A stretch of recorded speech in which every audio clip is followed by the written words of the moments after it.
നമ്മുടെ സംസ്ഥാനത്ത് കോവിഡ് വ്യാപനം രൂക്ഷമായി തുടരുകയാണ്. കഴിഞ്ഞ ഒരാഴ്ചക്കിടെ കോവിഡ് രോഗികളുടെ എണ്ണത്തിൽ റെക്കോർഡ് വർധനയാണ് ഉണ്ടായത്. ഇന്ന് സംസ്ഥാനത്ത് 4538 പേർക്കാണ് കോവിഡ് ബാധ സ്ഥിരീകരിച്ചത്. കോവിഡ് ബാധിച്ച 20 പേർ മരണമടഞ്ഞു. 57,879 പേർ നിലവിൽ ചികിത്സയിലുണ്ട്. 3,997 പേർക്കും സമ്പർക്കം മൂലമാണ് ഇന്ന് രോഗബാധയുണ്ടായത്. ഉറവിടമറിയാത്തത് 249 പേരാണ്. രോഗബാധ സ്ഥിരീകരിച്ചവരിൽ 67 പേർ ആരോഗ്യപ്രവർത്തകരാണ്. കഴിഞ്ഞ 24 മണിക്കൂറിൽ 36,027 സാമ്പിളുകളാണ് പരിശോധന നടത്തിയത്. 3,347 പേർ രോഗമുക്തരായിട്ടുണ്ട്. രോഗം റിപ്പോർട്ട് ചെയ്യപ്പെട്ട ആദ്യ ദിവസം മുതൽ ഇന്ന് വരെയുള്ള കണക്കുകൾ പ്രകാരം 1,79,922 പേർക്കാണ് സംസ്ഥാനത്ത് രോഗം സ്ഥിരീകരിച്ചത്. നിലവിൽ 57,879 ആക്റ്റീവ് കേസുകളാണ് ഉള്ളത്. വലിയ തോതിലുള്ള വ്യാപനത്തിലേക്ക് പോകുമെന്ന ആശങ്കയാണ് പൊതുവെ ഉണ്ടായിട്ടുള്ളത്. ഇന്നലെ 7,000-ലേറെ കേസുകളാണ് ഉണ്ടായത്. ഇന്ന് ഫലം എടുത്തത് കുറച്ച് നേരത്തെയാണ്, റിവ്യൂ മീറ്റിംഗ് ഒക്കെ ഉള്ളതുകൊണ്ട്. അതുകൊണ്ടാവാം കുറഞ്ഞത്. സ്വാഭാവികമായും ഇതും കൂടി നാളത്തെ കണക്കിൽ വരികയാണ് ചെയ്യുക. ഇത്രയും നാൾ രോഗവ്യാപനത്തിൻ്റെ തോത് നിർണ്ണയിക്കുന്ന ശാസ്ത്രീയ മാനദണ്ഡങ്ങൾ പരിശോധിക്കുമ്പോൾ രോഗനിയന്ത്രണത്തിൽ നാം ബഹുദൂരം മുന്നിലായിരുന്നു. അതിനാണ് ഇപ്പോൾ ചെറിയ രീതിയിൽ ഇളക്കം വന്നിട്ടുള്ളത്. ശരാശരി 20 ദിവസം കൂടുമ്പോൾ രോഗികളുടെ എണ്ണം ഇരട്ടിക്കുന്നതായാണ് കാണുന്നത്. ഇന്ന് കോവിഡ് പ്രതിരോധവുമായി ബന്ധപ്പെട്ട കാര്യങ്ങൾ റിവ്യൂ യോഗത്തിൽ ചർച്ച ചെയ്തു. വിവിധ വകുപ്പ് മേധാവികൾക്കും പോലീസ് ഉദ്യോഗസ്ഥർക്കും ഒപ്പം ജില്ലാ കളക്ടർമാരും ജില്ലാ പോലീസ് മേധാവികളും പങ്കെടുത്തു. കേസ് പെർ മില്യൺ കേരളത്തിൽ 5,143 ആയിരിക്കുന്നു. ഇന്ത്യൻ ശരാശരി 5,852. പക്ഷേ കേസ് ഫെറ്റാലിറ്റി റേറ്റ് ദേശീയ ശരാശരിയേക്കാൾ വളരെ മെച്ചപ്പെട്ട രീതിയിൽ പിടിച്ചു നിർത്താൻ നമുക്ക് സാധിക്കുന്നുണ്ട്. ദേശീയ ശരാശരി 1.6%. കേരളത്തിലത് 0.4% മാത്രമാണ്. 0.4% മാത്രം. രോഗികൾ നമ്മൾ നൽകുന്ന മികച്ച പരിചരണത്തിൻ്റെയും സൗകര്യങ്ങളുടെയും ഗുണഫലമായാണ് ഈ രീതിയിൽ സംഭവിച്ചിട്ടുള്ളത്. രോഗികളുടെ എണ്ണം വർദ്ധിച്ചതിന് ആനുപാതികമായി മരണപ്പെടുന്നവരുടെ എണ്ണവും വർദ്ധിച്ചു എന്ന യാഥാർത്ഥ്യം നാം ഉൾക്കൊള്ളണം. രോഗവ്യാപനം ഉയരാതെ നോക്കിയാൽ മാത്രമേ മരണങ്ങൾ നമുക്ക് ഒഴിവാക്കാൻ സാധിക്കൂ. രോഗം കൂടുന്ന സ്ഥിതിവിശേഷമുള്ളതിനാൽ അതിനെ നേരിടുന്നതിനാവശ്യമായ സജ്ജീകരണങ്ങൾ സർക്കാർ ശക്തമാക്കുകയാണ്. കുറഞ്ഞ ദിവസത്തിനിടയിൽ വലിയ തോതിലുള്ള വർധനയാണ്. ഈ സാഹചര്യത്തിൽ വ്യാപനം തടഞ്ഞു നിർത്തൽ വളരെ പ്രധാനമാണ്. വ്യാപന സാധ്യത കുറയ്ക്കാനുള്ള ഇടപെടൽ നേരത്തെ തന്നെ നാം തീരുമാനിച്ചതാണ്. കേരളത്തിൻ്റെ അന്തരീക്ഷം മാറിയതും ഇത് നടപ്പാക്കാൻ തടസ്സമായിട്ടുണ്ട്. ഇതിൽ പ്രധാന പങ്കുവഹിക്കുന്ന പോലീസിന് ക്രമസമാധാന പാലനത്തിൽ വലിയ തോതിൽ ശ്രദ്ധിക്കേണ്ടതായി വന്നു. അപ്പം അടിസ്ഥാനപരമായി ഒരു തടസ്സമായി ഇത് മാറി. പക്ഷെ ഇനി നമുക്ക് കാത്തു നിൽക്കാൻ സമയമില്ല. കർശന നടപടികളിലേക്ക് നീങ്ങാനുള്ള സമയം അതിക്രമിച്ചിരിക്കുന്നു. സാമൂഹിക അകലം പാലിക്കാത്തവർക്ക് എതിരെ കർശന നടപടിയെടുക്കണം. അകലം പാലിക്കാതെ നിൽക്കുന്ന കടകളിൽ കട ഉടമകൾക്കെതിരെ നടപടി ഉണ്ടാവണം. ഇത് നേരത്തെ തീരുമാനിച്ച കാര്യമാണ്. ഒരു കടയിൽ കടയുടെ വിസ്തീർണമനുസരിച്ച് എത്ര ആളുകൾക്ക് ഒരേ സമയം കടക്കാം. കടയിൽ കടന്നവർ എന്തെല്ലാം കോവിഡ് പ്രോട്ടോകോൾ പാലിക്കണം, അതായത് ഗ്ലൗസ്, മാസ്ക്, സാനിറ്റൈസർ ഉപയോഗം, ഇങ്ങനെയുള്ള കാര്യങ്ങൾ, ഇതൊക്കെ ആ കടയിൽ ഉറപ്പുവരുത്തേണ്ടതായിട്ടുണ്ട്. ആ കടയിൽ ഒരേ സമയം നിൽക്കാവുന്ന ആളുകളിൽ അധികമുണ്ടായാൽ അവർ പുറത്ത് നിശ്ചിത അകലം പാലിച്ച് നിൽക്കണം, ക്യൂ ആയിട്ട് നിൽക്കണം, കൂട്ടം കൂടി നിൽക്കരുത്. ആ അകലം പാലിക്കുന്നതിന് സ്ഥലം മാർക്ക് ചെയ്ത് നിർത്തുകയും വേണം. ഇത്തരത്തിൽ കടയുടമയുടെ ഉത്തരവാദിത്വം വരിക. ആ ഉത്തരവാദിത്വം നിറവേറ്റിയില്ലെങ്കിൽ നടപടിയിലേക്ക് കടക്കണമെന്ന് തീരുമാനിച്ചതാണ്.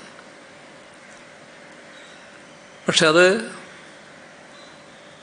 അതേ രീതിയിൽ നടപ്പാക്കുന്നതിന് കേരളത്തിൻ്റെ അന്തരീക്ഷത്തിൽ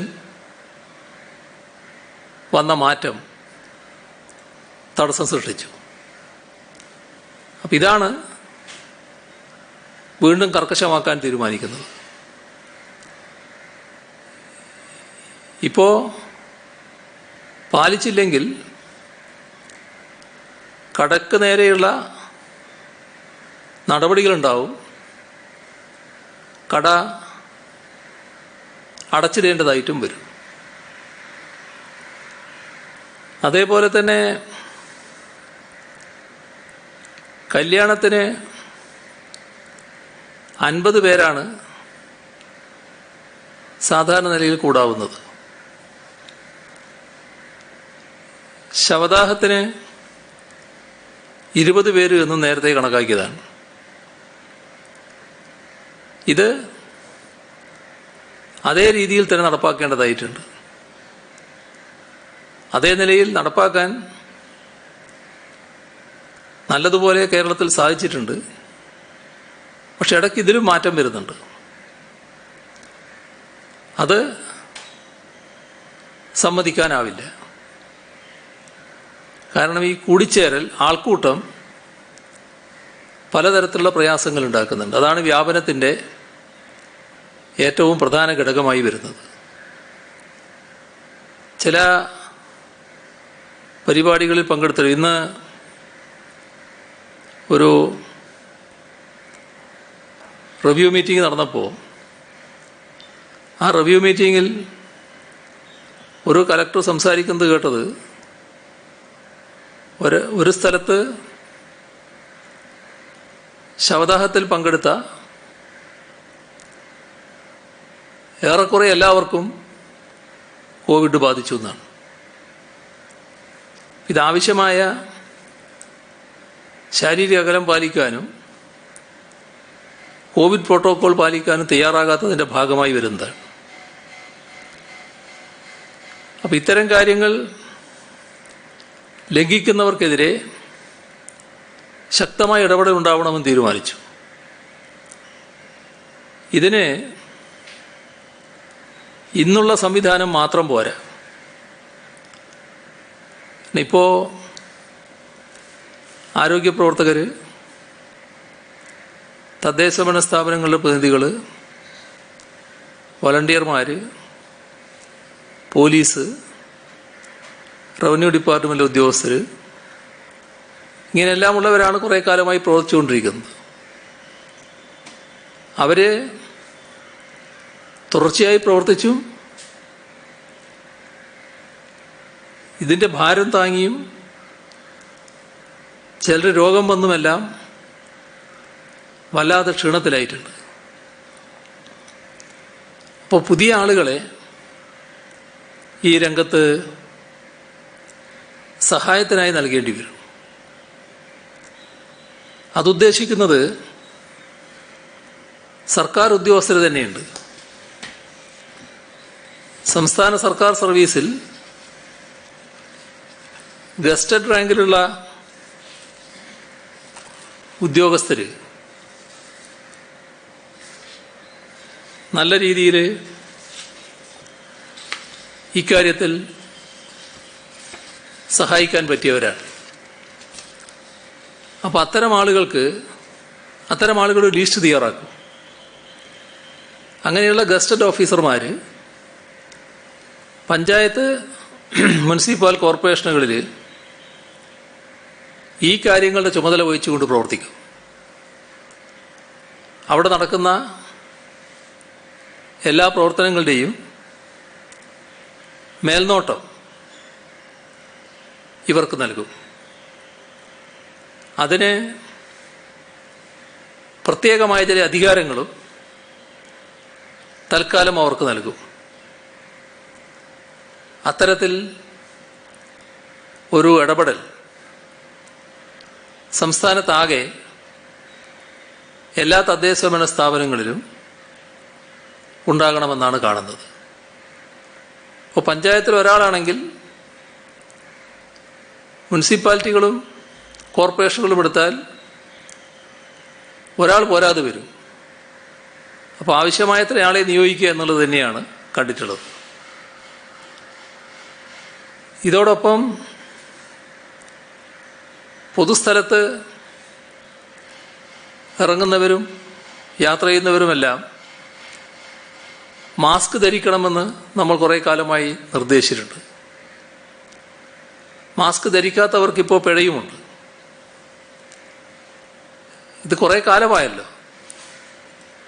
ഇപ്പോഴും മാസ്ക് ധരിക്കാത്ത ആളുകളുണ്ടാകുമ്പോൾ പിഴ വർദ്ധിപ്പിക്കേണ്ടതായി വരുമെന്നാണ് കാണുന്നത്. അതിനാവശ്യമായ നടപടികൾ സ്വീകരിക്കുന്നതാണ്.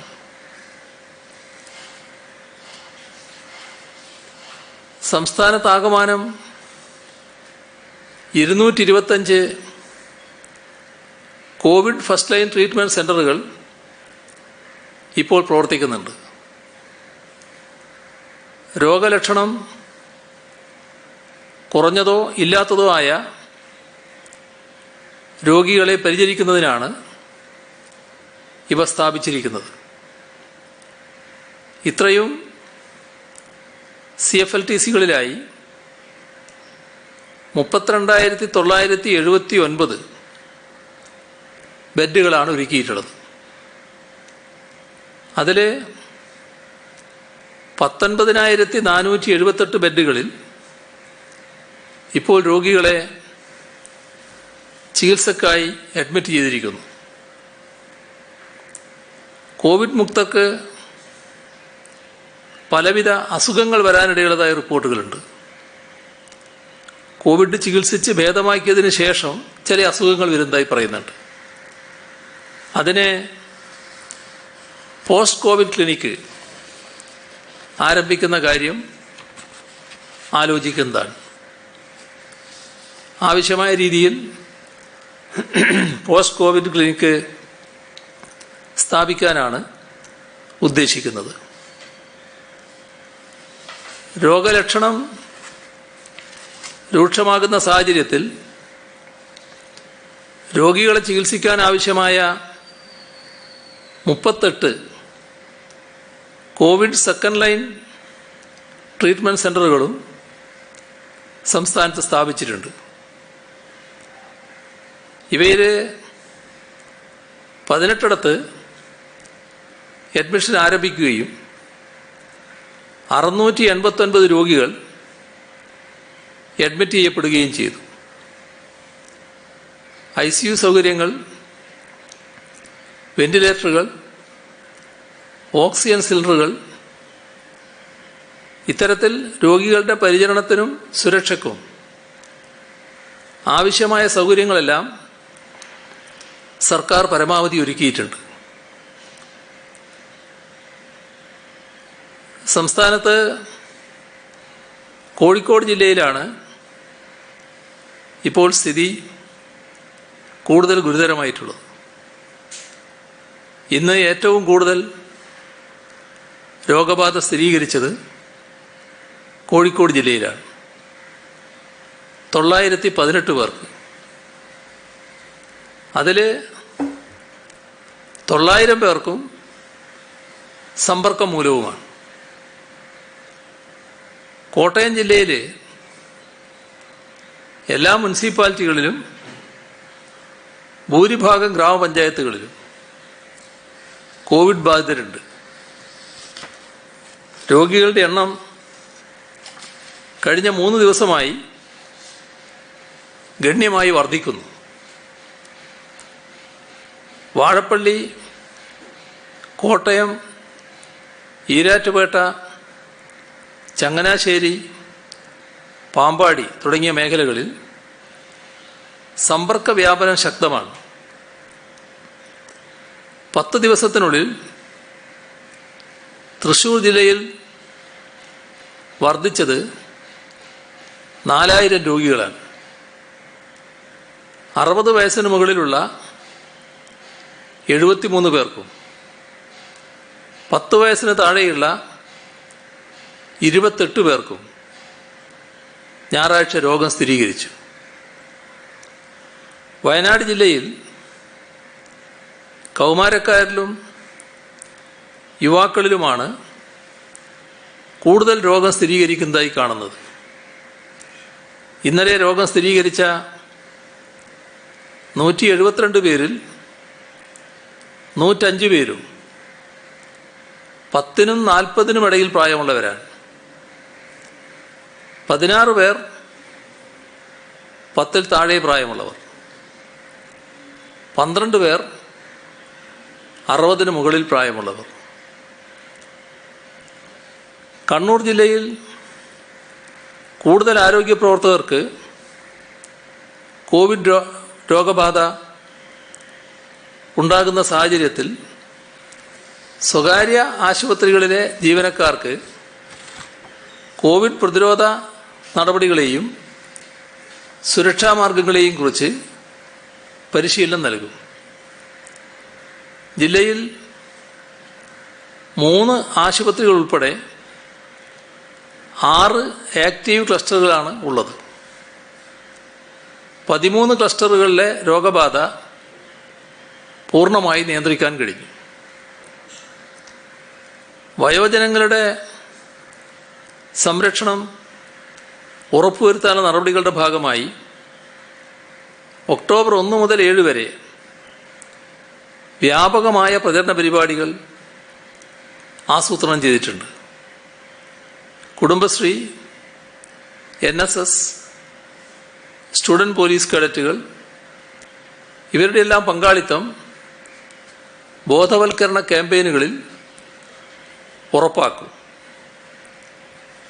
കാഞ്ഞങ്ങാട് ജില്ലാ ആശുപത്രി ഒക്ടോബർ 1 മുതൽ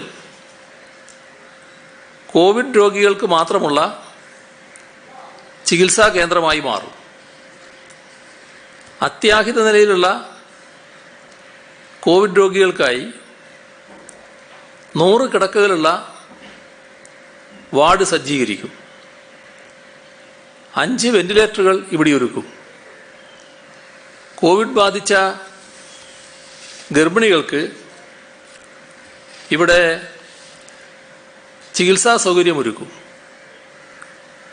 രോഗവ്യാപനം ഗുരുതരമായ അവസ്ഥയിലേക്ക് നീങ്ങുന്ന സാഹചര്യത്തിൽ ആവശ്യാനുസൃതമായ ക്രമീകരണങ്ങൾ എല്ലാ തലത്തിലും ഒരുക്കുകയാണ്.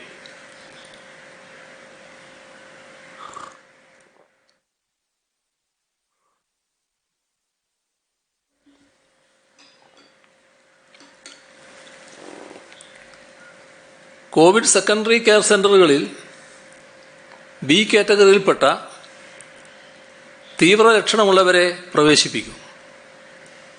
ഇതിൻ്റെ ഭാഗമായി നിലവിലെ ഫസ്റ്റ് ലൈൻ ട്രീറ്റ്മെൻറ്റ് സെൻ്ററുകളിൽ കൂടുതൽ സൗകര്യങ്ങൾ ഒരുക്കുന്ന നടപടികളിലേക്ക് കടന്നു. ഇവ സെക്കൻഡറി കെയർ സെൻ്ററുകളാക്കുകയും രോഗലക്ഷണങ്ങൾ പ്രകടമായവർക്ക് കൂടുതൽ ശ്രദ്ധയും പരിചരണവും ഉറപ്പാക്കുകയുമാണ് ലക്ഷ്യം. ഇവിടെ ചികിത്സയിൽ കഴിയുന്നവരെ ഡിസ്ചാർജ് ചെയ്യുന്ന മുറക്ക് രോഗലക്ഷണമില്ലാത്ത കുട്ടികളും മുതിർന്നവരും ഉൾപ്പെടെ എല്ലാ വിഭാഗത്തിൽപ്പെട്ടവർക്കും പനി, ചുമ, തൊണ്ടവേദന തുടങ്ങി നേരിയ ലക്ഷണങ്ങൾ പ്രകടിപ്പിക്കുന്നവർക്കും ഗൃഹചികിത്സ നിർദ്ദേശിക്കും. ഒരു വീട്ടിൽ ഒരാൾ പോസിറ്റീവായാൽ കുടുംബാംഗങ്ങളെ കർശനമായ ഗൃഹനിരീക്ഷണത്തിലാക്കും. രോഗലക്ഷണങ്ങളുള്ളവരെ ടെസ്റ്റിങ്ങിന് വിധേയമാക്കുകയും ചെയ്യും.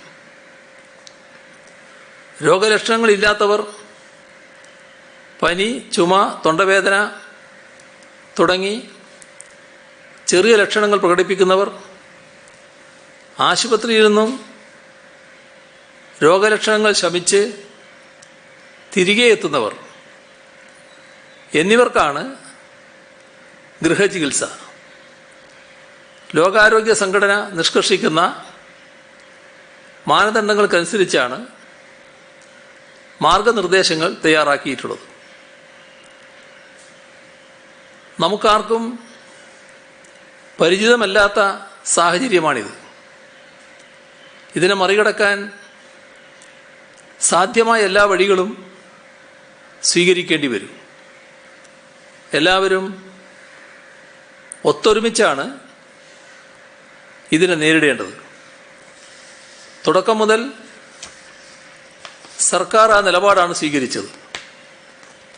ഗുരുതരമായ അടിയന്തര സാഹചര്യമാണ് നമ്മുടെ മുന്നിലുള്ളത്. അതിനെക്കുറിച്ച് ആലോചിക്കാനും ആവശ്യമായ തീരുമാനങ്ങൾ എടുക്കാനും നാളെ സർവകക്ഷി യോഗം വിളിച്ചിട്ടുണ്ട്. വൈകിട്ട് 4:30 ഓൺലൈൻ വഴിയാണ് യോഗം ചേരുക. ഇതോടൊപ്പം ചൂണ്ടിക്കാണിക്കാനുള്ളൊരു കാര്യം, നവമാധ്യമ സങ്കേതങ്ങൾ ഉപയോഗിച്ച് സ്ത്രീകൾക്കെതിരെ ഹീനമായ ആക്രമണം നടത്തുന്ന സംഭവങ്ങൾ സർക്കാർ ഗൗരവത്തോടെയാണ് കാണുന്നത്.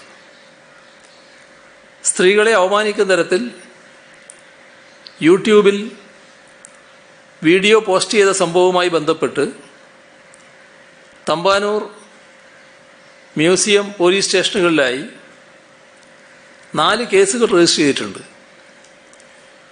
യൂട്യൂബിൽ വീഡിയോ പോസ്റ്റ് ചെയ്ത ആൾക്കെതിരെ ഇന്ത്യൻ ശിക്ഷാ നിയമം 364A(1), 509, Kerala police act 120(O) എന്നീ വകുപ്പുകളാണ് ചുമത്തിയത്.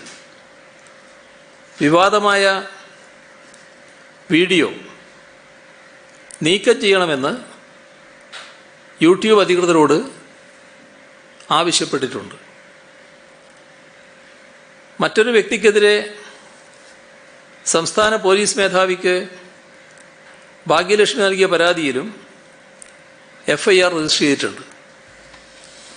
ഇന്ത്യൻ ശിക്ഷാ നിയമം 364A(1)(4), 506, 509, Kerala police act 120(O) എന്നീ വകുപ്പുകളാണ് ചുമത്തിയിട്ടുള്ളത്.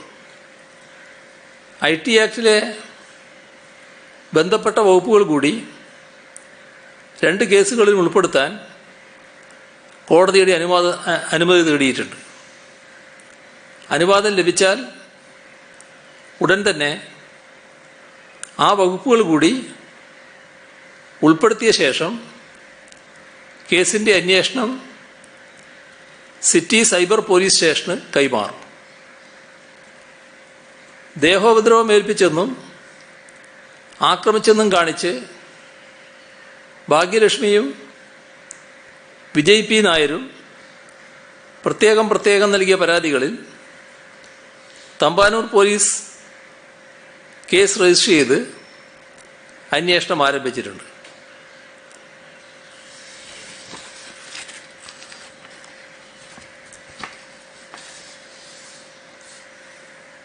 ചെറുകിട സ്റ്റാർട്ടപ്പ് സംരംഭങ്ങൾ ശക്തിപ്പെടുത്തുന്നതിന് സർക്കാർ വിവിധ പദ്ധതികൾ നടപ്പാക്കുകയാണ്.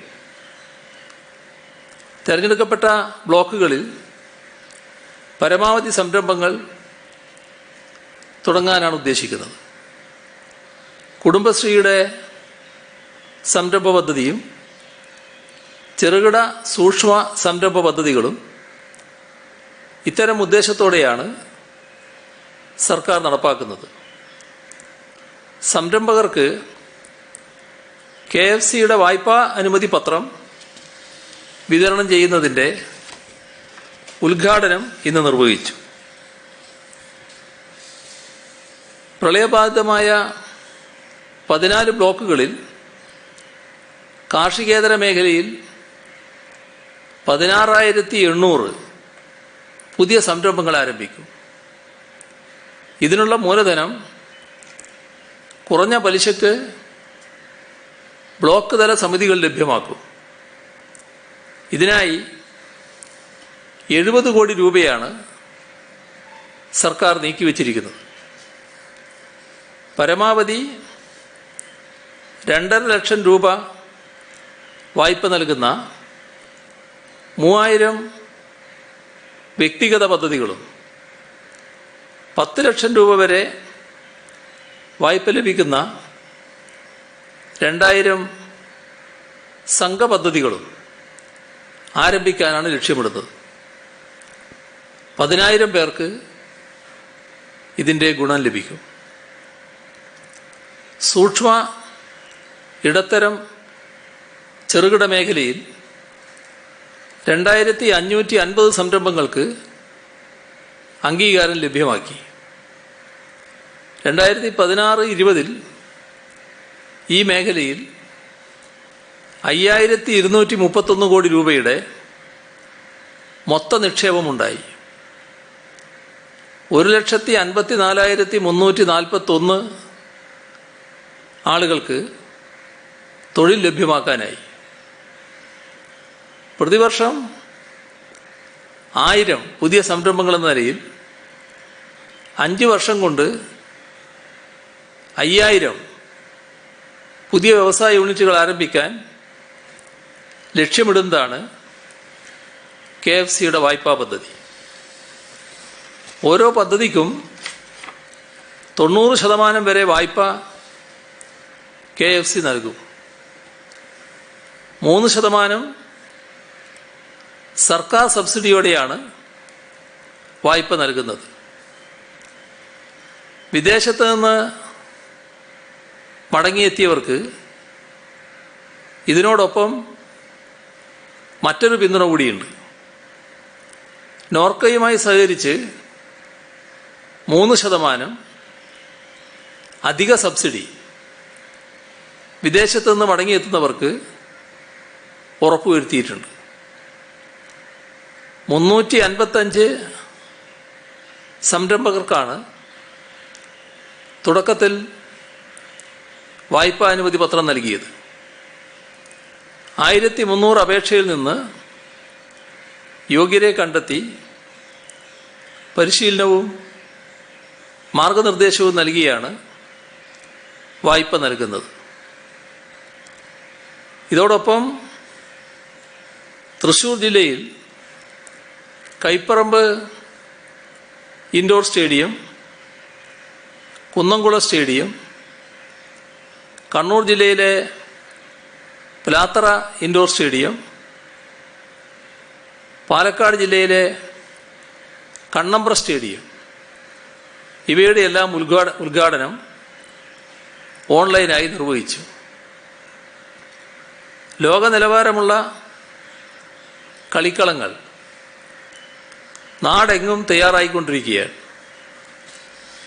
മികച്ച പരിശീലനം കായിക താരങ്ങൾക്ക് നൽകുന്നതിനും ഒപ്പം പ്രതിഭയുള്ള കുട്ടികൾക്ക് കളിച്ചു വളരാനും പൊതുജനങ്ങൾക്ക് കായിക വിനോദങ്ങളിൽ ഏർപ്പെടാനും വിപുലമായ അവസരങ്ങളാണ് ഈ കളിക്കളങ്ങളിൽ ഒരുക്കുന്നത്.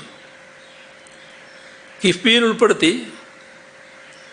14 ജില്ലാ സ്റ്റേഡിയങ്ങൾക്കും 43 പഞ്ചായത്ത് മുനിസിപ്പാലിറ്റി സ്റ്റേഡിയങ്ങൾക്കും 1000 കോടി രൂപ അനുവദിച്ചു. കിഫ്ബി അംഗീകരിച്ച 43 കായിക സമുച്ചയങ്ങളിൽ 26 എണ്ണത്തിൻ്റെ നിർമ്മാണം പുരോഗമിക്കുകയാണ്. ഈ പ്രവൃത്തികൾ പൂർത്തിയാകുന്നതോടെ സംസ്ഥാനത്ത് 43 ഫുട്ബോൾ ഗ്രൗണ്ടുകൾ, 27 സിന്തറ്റിക് ട്രാക്കുകൾ, 33 സ്വിമ്മിംഗ് പൂളുകൾ, 33 ഇൻഡോർ സ്റ്റേഡിയങ്ങൾ ഇവയെല്ലാം ഉണ്ടാകും. ദേശീയ അന്തർദേശീയ മത്സരങ്ങൾ നടത്താൻ കഴിയുന്ന ഉന്നത നിലവാരമുള്ള കളിക്കളങ്ങളാണ് ഒരുക്കുന്നത്. അന്താരാഷ്ട്ര മാനദണ്ഡങ്ങൾ പാലിച്ചാണ് നിർമ്മാണ പ്രവൃത്തികൾ നടക്കുന്നത്.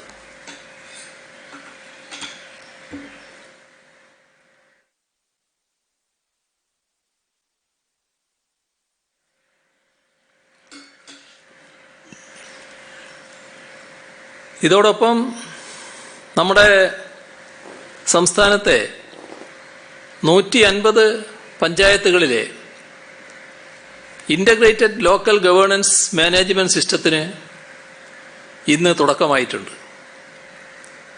പഞ്ചായത്തുകളിലെ ഈ ഗവേണൻസ് രംഗത്ത് പുതിയ കാൽവെപ്പായിരിക്കും integrated local governance management system.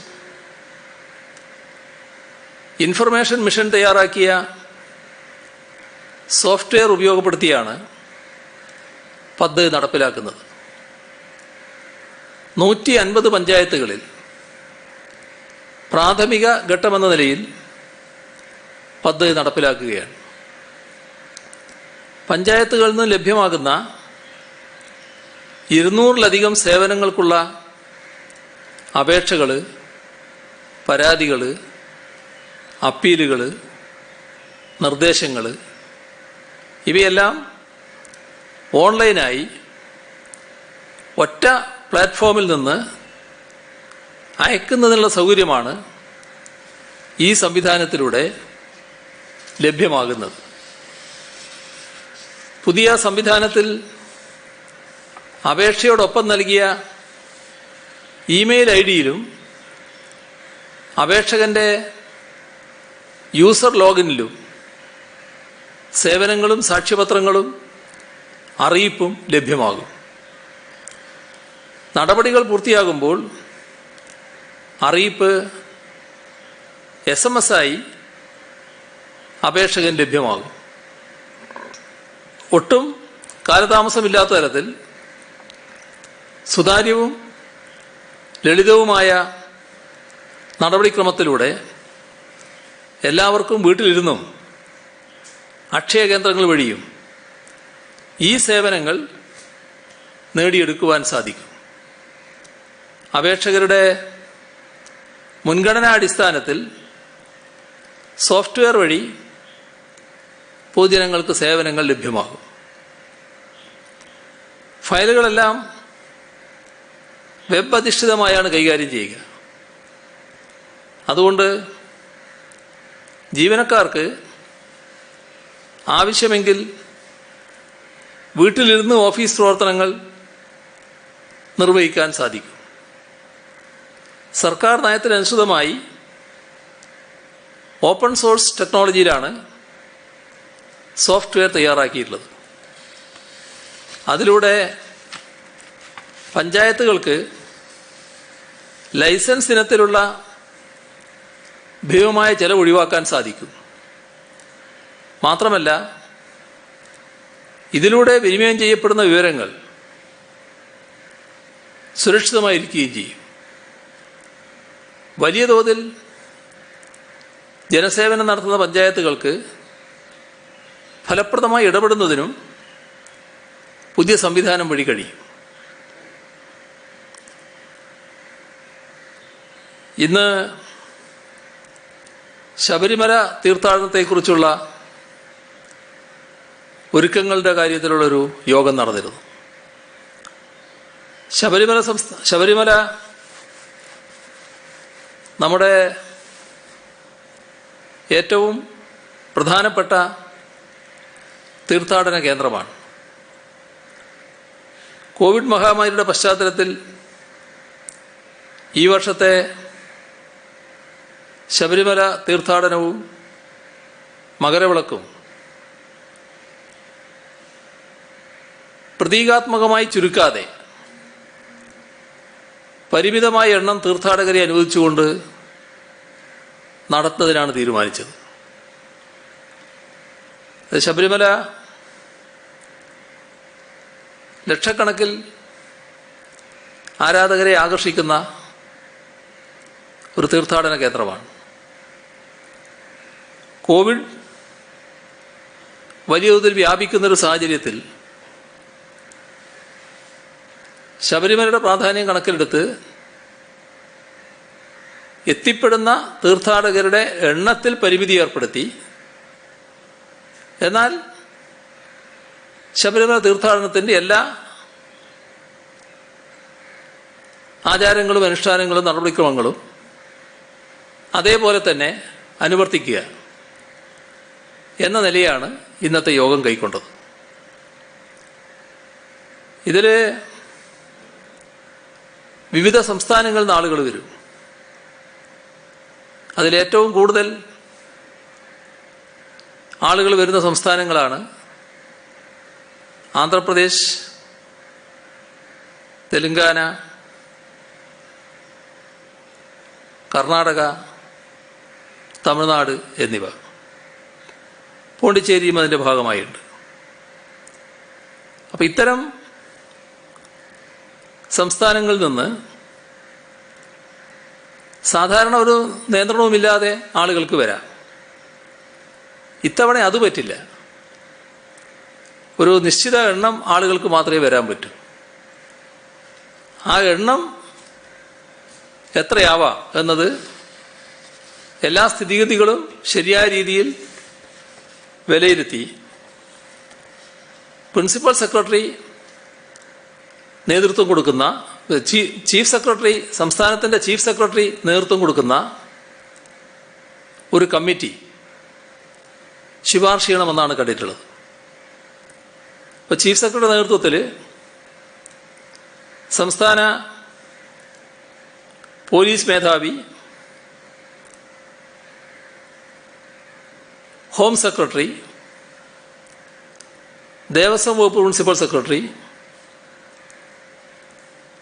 ആരോഗ്യവകുപ്പ് പ്രിൻസിപ്പൽ സെക്രട്ടറി, വനം വകുപ്പ് പ്രിൻസിപ്പൽ സെക്രട്ടറി എന്നിവരടങ്ങിയ സമിതി പരിശോധിച്ച് റിപ്പോർട്ട് ചെയ്യണമെന്നാണ് കണ്ടിട്ടുള്ളത്. ഏതെങ്കിലും വകുപ്പ് സെക്രട്ടറിയെ കൂടി ഉൾപ്പെടുത്തേണ്ടതുണ്ടെങ്കിൽ അങ്ങനെ ഉൾപ്പെടുത്താനുള്ള അധികാരവും ചീഫ് സെക്രട്ടറിക്ക് നൽകിയിട്ടുണ്ട്. അതോടൊപ്പം ഇതുമായി ബന്ധപ്പെട്ട പ്രചരണങ്ങൾ, ആവശ്യമായ ക്രമീകരണങ്ങൾ നമ്മുടെ അയൽ സംസ്ഥാനങ്ങൾ നടത്തേണ്ടതുണ്ട്. അപ്പോൾ അതിനുവേണ്ടി ഉദ്യോഗസ്ഥർ നമ്മുടെ സംസ്ഥാനത്ത് നിന്ന് ആ സംസ്ഥാനങ്ങളിൽ പോയി അവിടെയുള്ള ഉദ്യോഗസ്ഥരുമായി ചർച്ച ചെയ്യണം. അതിൻ്റെ കൂടെ ആവശ്യമായ പ്രചരണത്തിനുള്ള സംവിധാനങ്ങളും ഒരുക്കണം. അതോടൊപ്പം തന്നെ ആന്ധ്ര, തെലുങ്കാന, കർണാടക, തമിഴ്നാട്, പോണ്ടിച്ചേരി തുടങ്ങിയ മറ്റ് സംസ്ഥാനങ്ങളിലെ മന്ത്രിമാരുമായി ദേവസ്വം മന്ത്രിതലത്തിൽ ചർച്ച നടത്താനും ആശയങ്ങൾ കൈമാറാനും തീരുമാനിച്ചിട്ടുണ്ട്. ശബരിമല തീർത്ഥാടനത്തിന് പൂർണ്ണമായും വെർച്വൽ ക്യൂ സംവിധാനത്തിലൂടെയാണ് തീർത്ഥാടകർ രജിസ്റ്റർ ചെയ്യുക. അപ്പോൾ അത് നിശ്ചിത എണ്ണം തീർത്ഥാടകർക്ക് മാത്രമായിരിക്കും ഈ വർഷത്തെ പ്രവേശനം. അപ്പോൾ ഓരോ തീർത്ഥാടകനും എത്തിച്ചേരേണ്ട സമയം കൃത്യമായി നിശ്ചയിക്കും. തീർത്ഥാടകരുടെ കൂട്ടത്തിൽ 65 വയസ്സിന് മേലെയുള്ളവർ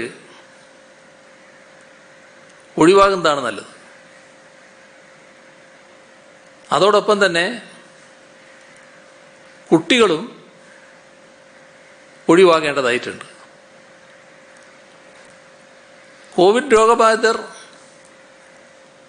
തീർത്ഥാടനത്തിന് എത്താതിരിക്കുക, അത് ഇതോടൊപ്പം ഉറപ്പുവരുത്തേണ്ടതായിട്ടുണ്ട്. അതിനായി വിവിധ കേന്ദ്രങ്ങളിൽ, വിവിധ സംസ്ഥാനങ്ങളിൽ പരിശോധന നടത്തി കോവിഡ് സർട്ടിഫിക്കറ്റോടുകൂടി, കോവിഡ് മുക്തമാണ് എന്ന സർട്ടിഫിക്കറ്റോടുകൂടി തീർത്ഥാടകൻ വരേണ്ടതായിട്ടുണ്ട്. ഇവിടെ എത്തിയാൽ ആരോഗ്യവകുപ്പിൻ്റെ സഹായത്തോടെ മറ്റൊരു ടെസ്റ്റ് നടത്തും.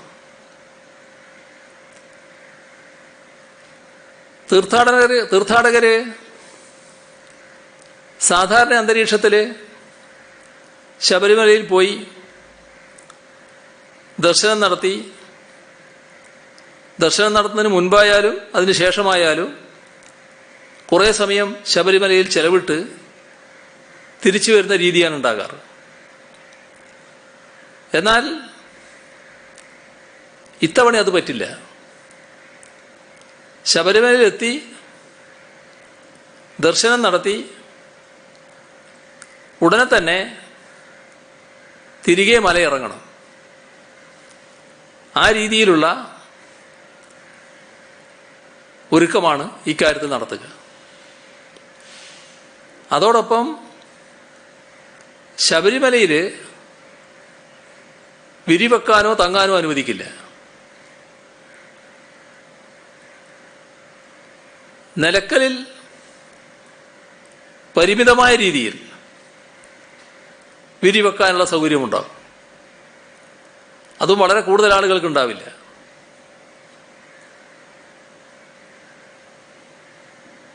കുടിവെള്ള വിതരണത്തിന് പ്രത്യേക സംവിധാനം ഏർപ്പെടുത്തും. അത് പമ്പയിൽ നിന്ന് ഒരു സ്റ്റീൽ പാത്രത്തിൽ വെള്ളം കൊടുക്കും. 100 രൂപ അടക്കണം. ശബരിമലയിൽ കയറി തിരിച്ചു വന്ന് ഈ പാത്രം ഏൽപ്പിച്ചാൽ 100 രൂപ തിരിച്ചു വാങ്ങാം. അപ്പോൾ 100 രൂപ തിരിച്ചു വാങ്ങേണ്ടവർക്ക് മടങ്ങി വന്ന് പാത്രം ഏൽപ്പിച്ചാൽ രൂപ തിരിച്ചു കിട്ടും. അതോടൊപ്പം അന്നദാനം ഒരു വിശിഷ്ടമായ ചടങ്ങാണ് അവിടെ. അത് ഇത്തവണയും തടസ്സമില്ല. പക്ഷേ ഇത്തവണത്തെ അന്നദാനം ഈ പരിമിതമായ ആളുകൾക്ക് മാത്രമേ വേണ്ടതുള്ളൂ. ഇപ്പോൾ നേരത്തെ ഉള്ളതുപോലെ വലിയ തോതിലുള്ള അന്നദാനം നടത്തേണ്ടതായിട്ട് വരില്ല. നിശ്ചിത സമയത്ത് വരുന്നവർക്ക് മാത്രം അന്നദാനം നടത്തുക. ഇത്തവണയുള്ള മറ്റൊരു പ്രയാസം, ഒരാൾ ഉപയോഗിച്ച പ്ലേറ്റ് വൃത്തിയാക്കി മറ്റൊരാൾക്ക് ഉപയോഗിക്കാൻ പറ്റില്ല. അപ്പോൾ പേപ്പർ പ്ലേറ്റിൽ അന്നം കൊടുക്കാനാണ് ഉദ്ദേശിക്കുന്നത്. സാനിറ്റേഷൻ സൊസൈറ്റി വഴി തമിഴ്നാട്ടിലെ തൊഴിലാളികളെ വിന്യസിച്ചായിരുന്നു മുൻ വർഷങ്ങളിൽ ജില്ലാ കലക്ടറുടെ നേതൃത്വത്തിൽ ശുചീകരണ പ്രവർത്തനങ്ങൾ നടത്തിയിരുന്നത്. ഇപ്പോഴത്തെ സാഹചര്യത്തിൽ ഈ തീർത്ഥാടകരുടെ എണ്ണം ചീഫ് സെക്രട്ടറി നേതൃത്വത്തിലുള്ള സമിതി നിശ്ചയിക്കുന്ന മുറക്ക് എത്ര തൊഴിലാളികളെ ഇതിന് ലഭ്യമാക്കണം എന്ന് തീരുമാനിച്ച് അതിനാവശ്യമായ നടപടി സ്വീകരിക്കും. അവശ്യ സാധനങ്ങളുടെ ലഭ്യതയ്ക്ക് കടകളുടെ ലേലം ചെയ്തു പോകാനുള്ള സാധ്യത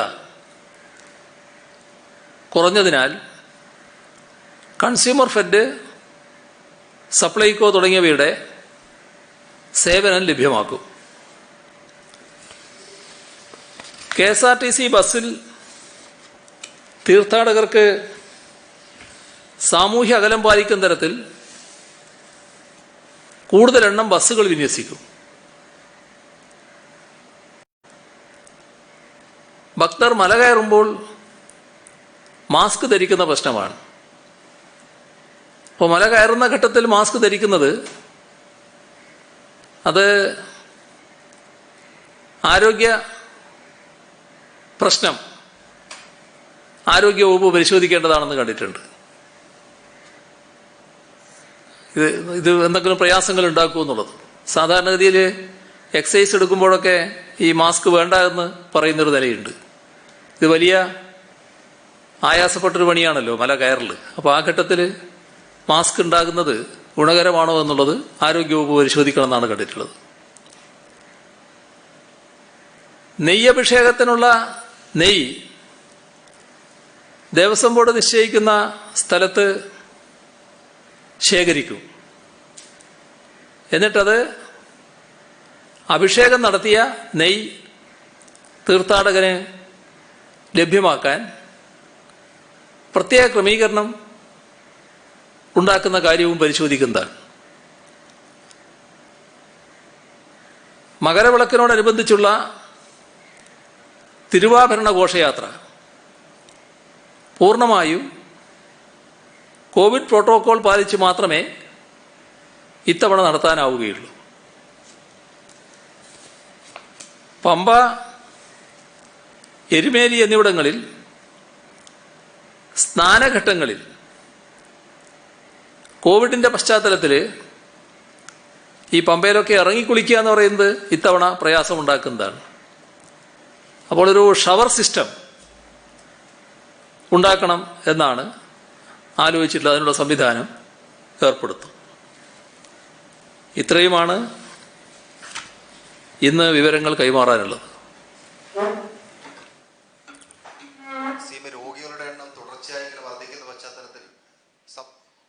ഹലോ, കേൾക്കുന്നുണ്ട്. രോഗികളുടെ എണ്ണം ഇങ്ങനെ 7000-ന് മുകളിലേക്ക് പോകുന്ന പശ്ചാത്തലത്തിൽ ഒരു സമ്പൂർണ്ണ അടച്ചിടലിനെ കുറിച്ച് വല്ലതും സംസ്ഥാനം ആലോചിക്കുന്നുണ്ട്? നാളത്തെ സർവകക്ഷി യോഗത്തിൽ അതുമായി ബന്ധപ്പെട്ട വല്ല ചർച്ചകൾ വരാൻ സാധ്യതയുണ്ട്? നാളെ സർവകക്ഷി യോഗത്തിൽ ചർച്ച എങ്ങനെയാ വരിക എന്ന് ഇപ്പോഴേ എനിക്ക് പറയാൻ പറ്റില്ലല്ലോ. ഏതായാലും ഗുരുതരാവസ്ഥ എല്ലാവർക്കും ബോധ്യപ്പെട്ടിട്ടുണ്ട് എന്നാണ് തോന്നുന്നത്. സർക്കാരിൻ്റെ ഉദ്ദേശം ഒരു അടച്ചിടലിലേക്ക് പോവുക എന്നുള്ളതല്ല. എന്നാൽ അതേസമയം കർശനമായ നിയന്ത്രണങ്ങൾ പാലിച്ചു പോകണം. അതാണ് ഞാൻ നേരത്തെ പറയാൻ ശ്രമിച്ചത്. ആവശ്യമായ കോവിഡ് മാനദണ്ഡങ്ങളെല്ലാം പാലിച്ചു പോകണം. അതിലേറ്റവും പ്രധാനം മാസ്ക് ധരിക്കൽ, ശാരീരിക അകലം പാലിക്കൽ. ഇതിൽ വല്ലാതെ ഒരു ലാഘവ നില വന്നിട്ടുണ്ട്. ഇതൊന്നൊരു സാരമില്ല എന്നൊരു ബോധം ചില ആളുകളിൽ ഉണ്ടായിട്ടുണ്ടെന്നാണ് കാണുന്നത്. അത് അങ്ങേയറ്റം അപകടകരമായ ഒരു നിലയാണ്. ആരോഗ്യമുള്ളവർക്കടക്കം രോഗം ചില ഘട്ടത്തിൽ വലിയ പ്രത്യാഘാതങ്ങൾ ഉണ്ടാക്കുന്നുണ്ട്. കോവിഡ് വന്നു പോയതിനു ശേഷവും പ്രത്യാഘാതങ്ങൾ കാണാൻ കഴിയുന്നുണ്ട്. ഒരു നിസ്സാരമായി തള്ളിക്കളയേണ്ട ഒന്നായി ഇതിനെ പരിഗണിക്കാൻ കഴിയില്ല. അപ്പം അതുകൊണ്ട് തന്നെ നല്ല രീതിയിൽ കോവിഡ് മാനദണ്ഡങ്ങൾ പാലിച്ചു പോകണം. ശാരീരിക അകലം പാലിക്കണം. ക്വാറന്റൈനിൽ കഴിയേണ്ടവർ ക്വാറന്റൈനിൽ തന്നെ കഴിയണം. അത് പൂർണ്ണമായും ക്വാറന്റൈൻ തന്നെ ആവണം. മറ്റു തരത്തിൽ ബന്ധപ്പെടാൻ പാടില്ല. ഇങ്ങനെയുള്ള കോവിഡ് മാനദണ്ഡങ്ങളൊക്കെ ഗൗരവമായി പാലിച്ചാൽ നമുക്ക് ഈ വ്യാപനത്തിൻ്റെ തോത് കുറച്ച് കൊണ്ടുവരാൻ കഴിയുമെന്ന് തന്നെയാണ് സർക്കാർ കരുതുന്നത്. അതിന് എല്ലാവരുടെയും സഹകരണം ഉണ്ടാകും എന്നാണ് പ്രതീക്ഷിക്കുന്നത്. അതിനാണ് നാളത്തെ യോഗം വിളിച്ചിട്ടുള്ളത്. ടെസ്റ്റ് പോസിറ്റിവിറ്റി റേറ്റ് കൂടിക്കൊണ്ടിരിക്കുകയാണ്. ഇങ്ങനെ വന്നാൽ അധികം വൈകാതെ 10,000 കിടക്കുമെന്നൊരു അവസ്ഥയിലാണ്. അപ്പോൾ അതിനാവശ്യമായ ആശുപത്രി സൗകര്യങ്ങളുണ്ടോ? സർക്കാർ മേഖലയിലുണ്ടോ? അതോ സ്വകാര്യ ആശുപത്രികളെ കൂടുതലായി ആശ്രയിക്കേണ്ടി വരുന്ന സാഹചര്യം ഇപ്പോഴുണ്ടോ? ആശുപത്രി സൗകര്യം ഇപ്പോഴുണ്ട്. പക്ഷേ ആശുപത്രി സൗകര്യം എന്ന് പറയുന്നത് നമ്മൾ ഒരു വല്ലാതെ പരിധി കടന്നാൽ നമ്മൾ വിഷമിക്കുമല്ലോ. ഇപ്പോഴത്തെ സ്ഥിതിയിൽ നമുക്ക് മറ്റ് പ്രയാസങ്ങളൊന്നുമില്ല. ഇപ്പോൾ നല്ല രീതിയിൽ ചികിത്സിക്കാനുള്ള എല്ലാ സംവിധാനവും നമുക്കുണ്ട്. ആവശ്യമായത്ര വെന്റിലേറ്ററുകളുണ്ട്, ICU സൗകര്യമുണ്ട്, ആവശ്യമായ ബെഡുകളുണ്ട്. അതിലൊന്നും പ്രയാസം നമുക്കിപ്പോഴില്ല. പക്ഷേ എണ്ണം വല്ലാതെ വർദ്ധിച്ചാൽ നമ്മുടെ കയ്യിലുള്ളത് മാത്രം പോരാല്ലോ. നമ്മുടെ കയ്യിലുള്ളതെന്ന് ഞാൻ പറയുന്നത് സർക്കാർ ആശുപത്രികൾ മാത്രമല്ല, സ്വകാര്യ ആശുപത്രികളെ കൂടി ഉദ്ദേശിച്ച് തന്നെയാണ്. സർക്കാരും സ്വകാര്യ ആശുപത്രികളും കൂടിയാൽ തന്നെ നമ്മുടെ വളരെ വിപുലമായ സൗകര്യമാണെന്നുള്ളതിൽ സംശയമൊന്നുമില്ല. പക്ഷേ വലിയ തോതിൽ വ്യാപിക്കുമ്പോൾ അതുണ്ടാക്കുന്ന പ്രയാസങ്ങളുണ്ടാവും. അതൊഴിവാക്കാനാണ് നാം ശ്രമിച്ചുകൊണ്ടിരിക്കുന്നത്. മഞ്ചേരിയിൽ ഇന്നലെ 2 ഗർഭസ്ഥ ശിശുക്കൾ മരിച്ചു. അത് അങ്ങയുടെ ശ്രദ്ധയിൽപ്പെട്ടിട്ടില്ല? ഈ മഞ്ചേരി മെഡിക്കൽ കോളേജിൽ ഉണ്ടായ വീഴ്ച ഒരു അന്വേഷണത്തിൽ മാത്രം ഒതുക്കാതെ അടിയന്തര നടപടിയല്ലേ വേണ്ടത്? അത് ഏത് നടപടിക്കും അന്വേഷണം വേണം. അതാണല്ലോ നമ്മുടെ സർവീസിന്റെ ഒരു ചട്ടം.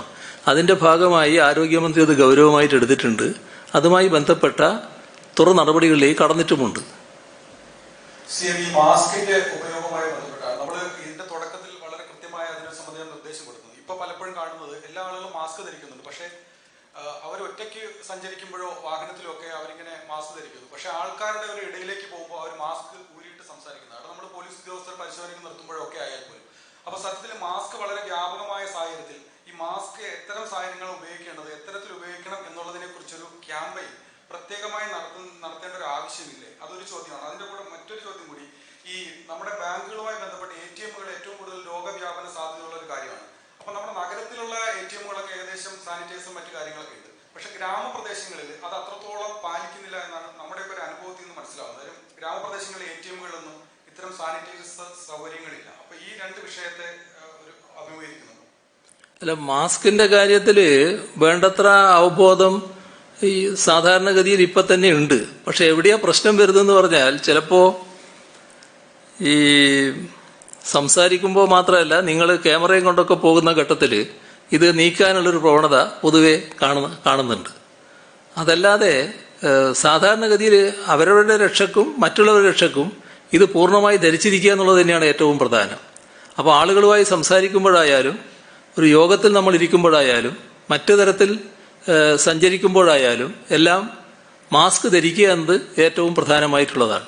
അതിലൊരു മാറ്റം വരാൻ പാടില്ല. നിങ്ങൾ ഉദ്ദേശിക്കുന്നത് ഒന്നുകൂടി പ്രചരണപരമായിട്ട് എടുക്കണം എന്നാണെങ്കിൽ ആ പ്രചരണം നമുക്ക് എടുക്കാം, അതിന് പ്രശ്നമൊന്നുമില്ല. കൂടുതൽ വ്യാപകമായ പ്രചരണം ആ കാര്യത്തിൽ കൊടുക്കാം. പക്ഷേ ഇത് സാരമില്ല എന്നൊരു ബോധത്തിന്റെ ഭാഗമായിട്ടാണ് ഇത് വരുന്നത്. ആളുകൾ ചിലർ ഇതിങ്ങ് താത്തി ഇട്ടാൽ അത് മാസ്ക് ധരിക്കലായി എന്ന് കണക്കാക്കുന്നുണ്ട്. മാസ്കായി തന്നെ ഉണ്ടാവണം എന്ന നിലയിലേക്ക് നമുക്കൊരു പ്രചരണത്തിലേക്ക് കടക്കാം. ATMന്റെ കാര്യത്തിൽ ഇത്തരത്തിലൊരു പ്രശ്നം ഉണ്ടെങ്കിൽ അത് പരിഹരിക്കുന്നതിനാവശ്യമായ നടപടികൾ സ്വീകരിക്കാം. ബാങ്കുകൾക്ക് ആവശ്യമായ നിർദ്ദേശം നൽകുന്നതിനുള്ള നടപടികളും സ്വീകരിക്കാവുന്നതാണ്.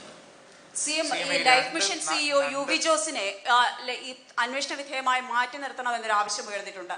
അതായത് അദ്ദേഹത്തിന് തദ്ദേശ സ്വയംഭരണ വകുപ്പിന്റെ അധിക ചുമതല കൂടി നൽകിയിരിക്കുന്നത് ലൈഫ് മിഷനുമായി ബന്ധപ്പെട്ട കേസ് അട്ടിമറിക്കാനാണെന്നാണ് ആരോപണം.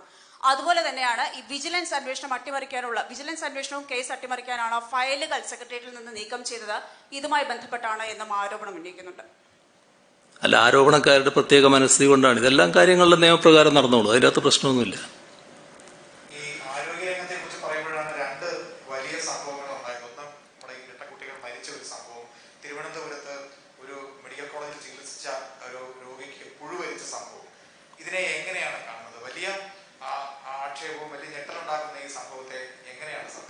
നമ്മുടെ സംസ്ഥാനത്ത് ആരോഗ്യരംഗത്ത് നടക്കുന്ന പ്രവർത്തനങ്ങൾ ആരും പ്രകീർത്തിക്കുന്ന തരത്തിലുള്ളതാണല്ലോ. എന്തെല്ലാം നേട്ടങ്ങൾ നമ്മുടെ ആരോഗ്യരംഗത്തിന്റെ പ്രവർത്തന ഫലമായിട്ടുണ്ടായി. സാധാരണഗതിയിൽ തിരിച്ചു വരില്ല എന്ന് കണക്കാക്കുന്ന പലരെയും ജീവിതത്തിലേക്ക് തിരിച്ചു കൊണ്ടുവരാൻ നമ്മുടെ ആരോഗ്യ പ്രവർത്തകർക്ക് കഴിഞ്ഞില്ലേ? വളരെ മികച്ച സേവനമല്ലേ അവർ കാഴ്ചവെക്കുന്നത്. ഒറ്റപ്പെട്ട ഏതെങ്കിലും സംഭവങ്ങൾ ഇതിനിടക്ക് ഇത് നിങ്ങൾ ചൂണ്ടിക്കാണിച്ചതുപോലെ ഉണ്ടാകുന്നുണ്ടെങ്കിൽ അത് ഗൗരവമായിട്ട് തന്നെ സർക്കാർ എടുക്കും, ആവശ്യമായ നടപടികളിലേക്കും കടക്കും. ഭാഗ്യലക്ഷ്മിയും മറ്റു രണ്ട് സ്ത്രീകളും ഈ അശ്ലീല വീഡിയോ ഇട്ട ആളെ കൈകാര്യം ചെയ്ത വിഷയമുണ്ടല്ലോ. അപ്പൊ അതിനകത്ത് പരാതി കൊടുത്തിട്ടും പോലീസ് അന്വേഷിച്ചില്ല. അപ്പോൾ ആ യൂട്യൂബറുടെ കരണത്തടിച്ചാടി സർക്കാരിന്റെ കരണത്തടിച്ചാടിയാണെന്ന് വ്യാഖ്യാനിക്കപ്പെടുന്നു. അപ്പോൾ സർക്കാരിന് ഈ വിഷയത്തിൽ ഒരു വീഴ്ച ഉണ്ടായിട്ടുണ്ടോ, പ്രത്യേകിച്ചും ഈ സൈബർ ആക്രമണങ്ങൾ പ്രതിരോധിക്കുന്ന കാര്യത്തിൽ? സർക്കാരിന് പ്രത്യേക വീഴ്ചയൊന്നും ഇക്കാര്യത്തിൽ ഉണ്ടായിട്ടില്ല. ഇക്കാര്യത്തിൽ നമ്മുടെ നിയമകാര്യങ്ങളിൽ നിലനിൽക്കുന്ന ഒരു ദൗർബല്യമുണ്ട്. ആ ദൗർബല്യം എങ്ങനെ പരിഹരിക്കാനാകുമെന്നതുകൂടി സർക്കാർ പരിശോധിച്ചു വരികയാണ്. ഇതുമായി ബന്ധപ്പെട്ട് സർക്കാർ ആവശ്യമായ എല്ലാ നടപടികളും സ്വീകരിക്കുക തന്നെയാണ്. ഇതൊരു കാര്യം കാണേണ്ടത്, നമ്മുടെ നാട്ടിലെ സ്ത്രീ സമൂഹത്തോടൊപ്പം തന്നെയാണ് സർക്കാർ ഉള്ളത്. ഇത്തരത്തിലുള്ള ഏതെങ്കിലും മനോവൈകൃതക്കാരുടെ കൂടെ നിൽക്കുന്ന ഒരു സർക്കാരല്ല കേരളത്തിലെ LDF സർക്കാർ. അത് നാടിന് ബോധ്യമുള്ള കാര്യമാണ്, നമ്മുടെ സ്ത്രീ സമൂഹത്തിനാകെ ബോധ്യമുള്ള കാര്യമാണ്. അത് കൂടുതൽ ശക്തമായ രീതിയിൽ തന്നെ മുന്നോട്ട് പോവുകയാണ് ചെയ്യുക. കേന്ദ്ര ഏജൻസികളുടെ അന്വേഷണത്തെ തുടക്കത്തിൽ സ്വാഗതം ചെയ്തിരുന്നതാണ് CM. പക്ഷെ ഇപ്പോൾ CPM സംസ്ഥാന സെക്രട്ടറിക്ക് പിന്നാലെ CPIയുടെ സംസ്ഥാന സെക്രട്ടറി കാനം രാജേന്ദ്രനും ഈ കേന്ദ്ര ഏജൻസികൾ എന്ന് പറയുന്നത് കേന്ദ്ര സർക്കാർ അത് ദുരുപയോഗം ചെയ്യുന്നുണ്ട് എന്നാണ് അദ്ദേഹവും അവകാശപ്പെടുന്നത്. ഇപ്പോൾ ഈ മാറിയ സാഹചര്യത്തിൽ, അതായത് DYFI അടക്കം ഈ CBI അന്വേഷണത്തെ എതിർത്തുകൊണ്ട് രംഗത്ത് വന്നിട്ടുണ്ട്. ഈ സാഹചര്യത്തിൽ സംസ്ഥാന സർക്കാരിന്റെ നിലപാട് നേരത്തെയുള്ള നിലപാട് തന്നെയാണ്. സംസ്ഥാനത്ത് രാഷ്ട്രീയ പാർട്ടികൾക്ക് രാഷ്ട്രീയ പാർട്ടികളുടേതായ അഭിപ്രായങ്ങൾ ഉണ്ടാവും. ഓരോ കാര്യത്തിലും ഓരോ പ്രശ്നവും വിലയിരുത്തിക്കൊണ്ടാണ് അവർ അഭിപ്രായം രേഖപ്പെടുത്തുക. അവരുടെ അഭിപ്രായത്തിനിടയാക്കിയ ഒട്ടേറെ വസ്തുതകൾ അവരതിൻ്റെ കൂടെ തന്നെ എടുത്തു പറഞ്ഞിട്ടുമുണ്ട്. അതിൻ്റെ എല്ലാം ഭാഗമായിട്ടാണ് അവരഭിപ്രായം രേഖപ്പെടുന്നത്. സർക്കാരിനെ സംബന്ധിച്ചിടത്തോളം സർക്കാർ എല്ലാ കാര്യങ്ങളും നിയമപരമായി പരിശോധിച്ചുകൊണ്ടല്ലേ ചെയ്യും. അപ്പോൾ ഈ കാര്യത്തിലും ആവശ്യമായ നിയമപരിശോധന സ്വാഭാവികമായും സർക്കാർ നടത്തും. അതൊക്കെ പൂർത്തിയാകുന്ന മുറക്ക് എന്താണെന്ന് നമുക്ക് കാണാം. അതാണ് അത് സംബന്ധിച്ച് പറയാനുള്ളത്. ബാക്കി നമുക്ക് പിന്നീടാകാം. പ്രതിപക്ഷം സമരം നിർത്തിയിട്ടുണ്ട്. പ്രതിപക്ഷം